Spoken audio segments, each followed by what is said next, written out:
વડોદરામાં પ્રથમ વરસાદે પ્રી મોન્સૂનની કામગીરીની પોલ ખુલ્લી કરી નાખી છે, જેને લઈને સ્થાનિકોમાં ભારે રોષ જોવા મળી રહ્યો છે. શહેરમાં ચોમાસાની ધમાકેદાર એન્ટ્રી સાથે જ વડોદરા મહાનગરપાલિકાની પ્રી મોન્સૂન કામગીરીના મોટા દાવાઓની હવા નીકળી ગઈ છે. માત્ર પ્રથમ વરસાદમાં જ શહેરના અનેક વિસ્તારો પાણી થઈ ગયા હતા, જેને પગલે કોર્પોરેશનની નબળી કામગીરી સામે સ્થાનિકોમાં ભારે ચિંતા અને આક્રોશ જોવા મળી રહ્યો છે. પાલિકા દ્વારા હાથ ધરવામાં આવેલા વિકાસલક્ષી અને ખોદકામના કાર્યો અત્યારે કુકડ ગતિએ ચાલી રહ્યા છે. ભારે વરસાદ હજી તો બાકી છે, ત્યાં જ શહેરના મુખ્ય માર્ગો અને સોસાયટીના રસ્તાઓની હાલત અત્યંત બિસ્માર થઈ ગઈ છે. ઠેર ઠેર પડેલા ખાડાઓ અને કાદવ કીચડના સામ્રાજ્યને કારણે વાહન ચાલકો અને રાહદારીઓ ભારે પરેશાન બન્યા છે. અકસ્માતનો ભય સતત તોડાઈ રહ્યો છે. મહાનગરપાલિકા ચોમાસા પહેલા તમામ કામગીરી વહેલી પૂર્ણ કરવાનો દાવો કરતી હતી, પરંતુ વાસ્તવિકતા તદ્દન અલગ છે. અધૂરી કામગીરી ક્યારે પૂર્ણ થશે તેવો સવાલ આજે દરેક વડોદરાવાસી પૂછી રહ્યો છે. હવે માત્ર પોકળ દાવાઓ નહીં, પરંતુ તંત્ર દ્વારા યુદ્ધના ધોરણે ઝડપી કામગીરી કરવામાં આવે અને આ બેદરકારી પાછળ જવાબદાર અધિકારીઓ સામે કડક પગલાં ભરીને જવાબદારી નક્કી કરવામાં આવે.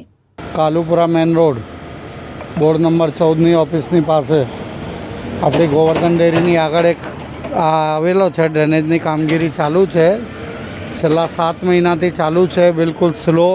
એક વખત માણસો આવે, 4 દિવસ જતા રહે, પાછું કહે કે બીજા આવશે. આ એક કોન્ટ્રાક્ટર ગયું, પહેલાંને પૂછો તો કે અમારું નથી, અમારું કામ પૂરું થઈ ગયું, હવે બીજા આવશે. તો આજે મેં પેલા ડેપ્ટી એન્જિનિયર છે કપિલ સર, એમને મેં ફોન કર્યું હતું, તો એમને કોઈને રોડ પણ બેસી ગયો. હા, રોડ પણ બેસી ગયું છે ને. છેલ્લા 6-7 મહિનાથી સ્થિતિ એવી છે કે આ બાજુથી બંધ, પેલી બાજુથી બંધ, ઘડીકમાં બેઉ બાજુથી બંધ. તો આપણા ધંધાની બિલકુલ પથારી જ ફરી ગઈ છે, સમજો. છેલ્લા 7 મહિનાથી કોન્ટ્રાક્ટરને બેદરકારી નથી લાગતી? આ રોડ બેસી ગયો છે ને, એ કમ્પ્લીટ જવાબ નથી આપતા. હું પૂછવા માંગુ છું કે આ કામ કેટલા દિવસમાં થશે, એ કોઈ ડેડલાઇન નથી આપતા.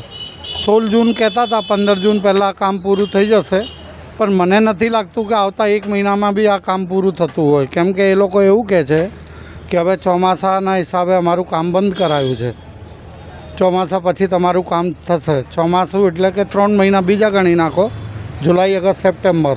તો મને લાગે છે કે દિવાળી આવી જશે, ત્યાં સુધી હેરાનગતિ તો રહેશે જ.